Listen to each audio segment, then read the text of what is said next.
Sir madam మధ్యలో తీసుకోండి, మేడమే కదా పర్లేదు. కొంచెం వెనక్కి రోజు సార్ కొంచెం క్లోజ్ ఫోటోగ్రాఫర్ సార్ తమ్ముడు కొంచెం వెనక్కి సార్ సార్ మేడం కొంచెం మేడం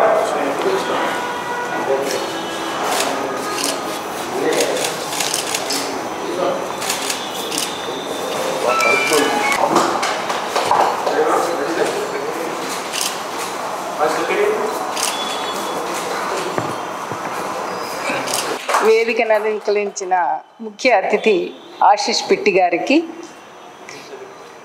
గౌరవనీయులు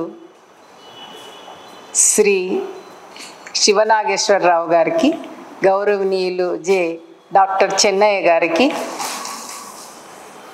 గౌరవనీయులు డాక్టర్ మొహమ్మద్ రఫీ గారికి, నా ప్రియమైన స్నేహితులకు, పక్షి వీక్షకులకు, ప్రకృతి ప్రియులకు, పాఠకులకు అందరికీ నా నమస్కారం. ఈ పుస్తకం మీ అందరి ముందు ఆవిష్కరించడం చాలా సంతోషంగా ఉంది, చాలా సంతోషంగా ఉంది. ఈ పుస్తకం కేవలం అక్షరాల సముదాయం కాదు, ప్రకృతిలో నేనున్నప్పుడు నా హృదయం నుండి వచ్చిన భావ ప్రవాహం. ఈ పుస్తక ఆవిర్భావం గురించి క్లుప్తంగా చెప్తాను. నా పదవీ విరమణ తర్వాత, చాలా కాలం తర్వాత, అల్మరాలో భద్రంగా దాచిపెట్టిన కెనాన్ డిజిటల్ కెమెరాని బయటికి తీశాను. అనుకోకుండా జరిగింది అది. పక్కనే ఉన్న పార్క్లో చెట్లను, పువ్వులను ఫోటోలు తీద్దామని బయలుదేరాను. ఆ డిజిటల్ కెమెరా నాకు ఒక స్నేహితుడిచ్చిన రిటైర్మెంట్ గిఫ్ట్. ఆ డిజిటల్ కెమెరా బటన్లు ఎలా వాడాలో మాత్రమే నాకు తెలుసు, అంతకు మించి ఫోటోగ్రఫీలో ఏ అనుభవం లేదు. పార్కులో వెళ్ళిన తర్వాత నేను ఫోటోలు తీయాలనుకున్న పువ్వుల దగ్గరికి మకరందం సేవించడానికి ఒక చిన్న తేనె పెట్టె వచ్చింది. నేను ఎంత ప్రయత్నించినా నా కెమెరాకు ఆ తేనె పెట్టె దొరకలేదు. ఆ చిన్న తేనె పెట్టె నాలో పక్షుల మీద, బర్డ్ ఫోటోగ్రఫీ మీద ఆసక్తికి పునాది వేసింది. దాని తర్వాత పట్టు విడవని విక్రమార్కునిలా నేను పక్షుల గురించి, బర్డ్ ఫోటోగ్రఫీ గురించి క్షుణ్ణంగా అధ్యయనం చేశాను. 5 ఏళ్ల పాటు హైదరాబాద్లో చెరువులు, గుట్టలు, పొలిమేరలో ఉన్న పొలాలు, ప్లాట్లు చేసి వదిలేసిన వెంచర్లు, పార్కులు అన్నీ పక్షులను చూస్తూ, పక్షులను ఫోటోలు తీస్తూ విరామం లేకుండా తిరిగాను. 5 ఏళ్లలో ఈ హైదరాబాద్లో 226 రకాల పక్షులను నేను చూడడం గమనార్హం. ఆ పక్షులను ఎలా సులువుగా గుర్తుపట్టవచ్చో అన్ని విషయాలు వివరంగా రాస్తూ బర్డ్స్ ఆఫ్ హైదరాబాద్ అనే పుస్తకాన్ని 2019లో ప్రచురించాను. అయితే ప్రకృతిలో తిరగడం నాలో కొత్త ఉత్సాహాన్ని నింపింది. కొత్త ప్రపంచం నా కళ్ళ ముందు ప్రత్యక్షమైంది. ఇన్ని సంవత్సరాలుగా నేను హైదరాబాద్లో ఉన్నా కానీ ఈ ప్రకృతి సంపదను నేను గమనించలేదు. అందుకే ఫ్రాన్స్ రచయిత మార్సెల్ ప్రౌస్ట్ అంటారు, కొత్త విషయాలు తెలుసుకోవడానికి నువ్వు కొత్త ప్రదేశాలు వెళ్ళనవసరం లేదు, కొత్త కళ్ళతో చూస్తే చాలు అని. ప్రకృతిలో తిరగడం నాలో కొత్త ఉత్సాహాన్ని నింపింది.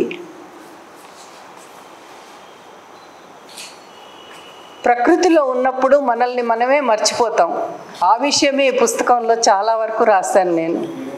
అయితే ప్రకృతిలో ఉన్నప్పుడు నాకు కలిగిన అరుదైన అనుభవాలను, అనుభూతులను, అందమైన ప్రకృతి దృశ్యాలను, నేను తెలుసుకున్న ప్రకృతి రహస్యాలను, నేను చూసిన పక్షుల వివరాలను, అద్భుతమైన పక్షి గూళ్ళ వివరాలను, వాటి బిహేవియర్, పక్షులకు మొక్కలకు ఉన్న అనుబంధం, వీటన్నిటి గురించి 34 వ్యాసాలుగా ఈ పుస్తకంలో రాశాను. అయితే ఈ పుస్తకం రాస్తున్నప్పుడు నేను ఎదుర్కొన్న సవాళ్ళు పక్షులకు, మొక్కలకు తెలుగు పేర్లు సంపాదించడం. ఇంటర్నెట్లో కూడా కామన్ ఇంగ్లీష్ పేర్లు ఉన్నాయే తప్ప తెలుగు పేర్లు చాలా తక్కువ. అందుకే ఈ పుస్తకం చివరన అపెండిక్స్ 1 మరియు 2 అని జత చేశాను. అపెండిక్స్ 1లో ఈ పుస్తకంలో నేను ప్రస్తావించిన 100కు పైగా పక్షుల తెలుగు పేర్లు ఇంగ్లీష్ పేర్ల జాబితా ఉంది. అలానే అపెండిక్స్ 2లో 150 మొక్కల తెలుగు పేర్లు, ఇంగ్లీష్ పేర్లు మరియు శాస్త్రీయ నామం కూడా ఉంది. ఇది అందరికీ చాలా ఉపయోగపడుతుంది. అయితే ప్రకృతిలో ఉన్నప్పుడు, అందమైన సూర్యోదయాన్ని చూసినప్పుడు, పక్షుల కిలకిల రావాలు విన్నప్పుడు, గుంపులుగా పక్షులను ఆకాశంలో చూస్తున్నప్పుడు, చెరువు పక్కన పిల్లగాలు తగులుతున్నప్పుడు మనకు కలిగే ఉత్సాహాన్ని, ఆనందాన్ని గురించి కూడా ఈ పుస్తకంలో రాశాను. కాబట్టి మీరందరూ ఈ పుస్తకాన్ని చదువుతూ నాలానే మీరు కూడా అలౌకిక ఆనందాన్ని చవి చూస్తారని ఆశిస్తున్నాను. I want to specially thank our chief guest, respected Ashish Pitti garu. His contribution to birds and the world of bird watching is immense. Very recently, I think 3 days back, he got Lifetime Achievement Award from WWF India for his contribution to ornithology and also for conservation. I am really honored that he actually launched my book. Thank you very much, sir, for accepting my request and gracing this occasion. మా ఆహ్వానాన్ని అంగీకరించి విలువైన సమయాన్ని వెచ్చించి ఇక్కడికి వచ్చిన ప్రముఖులు గౌరవనీయులు శ్రీ శివనాగేశ్వరరావు గారికి, గౌరవనీయులు డాక్టర్ జె చెన్నయ్య గారికి నా హృదయపూర్వక కృతజ్ఞతలు. ఈ కార్యక్రమాన్ని ఇంత చక్కగా నడిపిస్తున్న గౌరవనీయులు డాక్టర్ మొహమ్మద్ రఫీ గారికి కూడా నా ధన్యవాదాలు. నా మనసులో భావాలన్నీ నా జర్నల్లో రాసుకున్నాను. దానికి ఇంత అందమైన పుస్తక రూపాన్ని ఇచ్చిన ఆర్కే అడ్వర్టైజింగ్ సర్వీసెస్ అధినేత గౌరవనీయులు ఎన్ రాజేందర్ గారికి నా హృదయపూర్వక ధన్యవాదాలు. ఈ పుస్తకాన్ని పబ్లిష్ చేసిన కళాజ్యోతి ప్రింటింగ్ ప్రెస్ వాళ్ళకి నా ధన్యవాదాలు. మీ అందరికీ, ఈ సభకు వచ్చిన మీ అందరికీ పేరు పేరున ధన్యవాదాలు తెలుపుకుంటూ సెలవు తీసుకుంటున్నాను. Dignitaries on the dais, Dr. Manga, you must forgive me for talking in English. I don't understand Telugu. Neither can I, I'm sure you do, neither can I speak. But today I'm on a rather sticky wicket. You know, in bird watching, we have a position where one can see a bird but not know it. There are situations, there are so many types of birds that you see it but you may not know it. Now today my situation is, I know what a journal is, but I am unable to read it. You see, there is something unique about Dr. Manga. After a superb professional career as a biochemist, she has, that career itself is something worth understanding and talking about, because in those days, as a mother, as a wife, she has done a PhD, an MSc, and gone to the US and done a postdoc. And you know, with all those responsibilities on her, she was able to, by her caliber of excellence, get a Young Scientist Award from the AP Academy of Sciences in 1990, and then a Best Teacher Award in 2001. It is exceptional. I'm hats off to you, ma'am, for doing this. And then to do a U-turn in a career and a life from such a professionally challenging work to something she had never done earlier, bird watching. Nature, the way it attracts a person, can be over time, can be instantaneous, and with her, I think it was instantaneous, and if you have the pleasure of talking to her, you will understand how deep her love and understanding of nature is. It is, in the Gita, if I may quote, Krishna Bhagwan says, uses a term in the 5th chapter, Sarva Bhutatma Bhutatma, which means to see your soul in every other soul and to see every soul in your soul. Nature study is something like that. There is no difference between you and the world or the world and you. And she embodies that through her work. In the beginning, she brought out a book on birds and trees. I have been bird watching for almost all my life. And very few bird watchers are able to think of a tree as a place to sit and watch birds. They will go from tree to tree, place to place in search of the next new bird.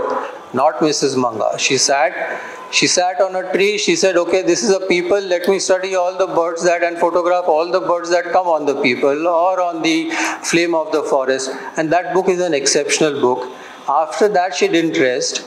She brought out a book which is, she said she has photographed so many birds. She wanted to show the world which birds come to Hyderabad. And that is a compilation of her photographs of all the birds that come to Hyderabad with notes about their biology. And so that is a book like one can treat it as a textbook, one can treat it as a birding guide, one can treat it as a good reading material. And then this, it's a journal.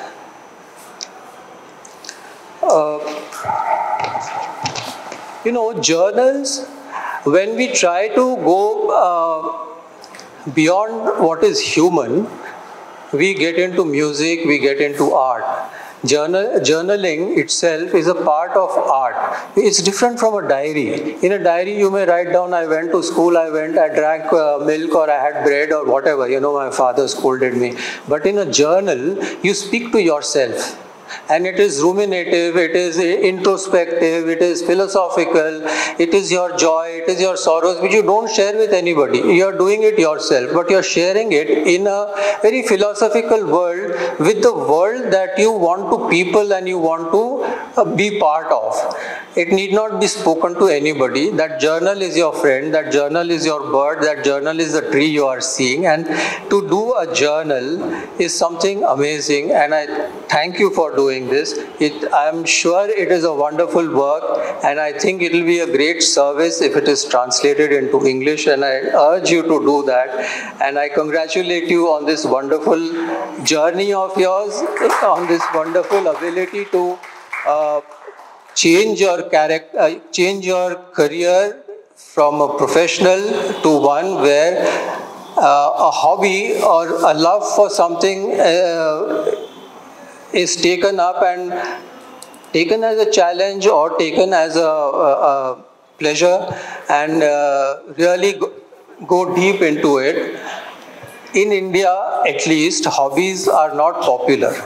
We are in ourselves running in the same place just to keep in tune with the world.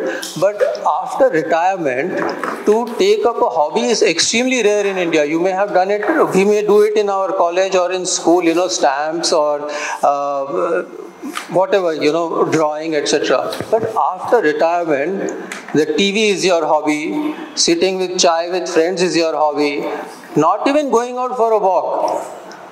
There have been, we only go towards the West for examples. I mean, Churchill said that they asked him, what will you do after this? He said, I'll go and start laying bricks. He was a famous bricklayer. He said, somebody said, I'll grow roses. But in India, we don't do that for whatever reason. But here is an example of an exceptional human being who's been doing this, and I wish you all the best and more books in the future, ma'am. Thank you, everyone.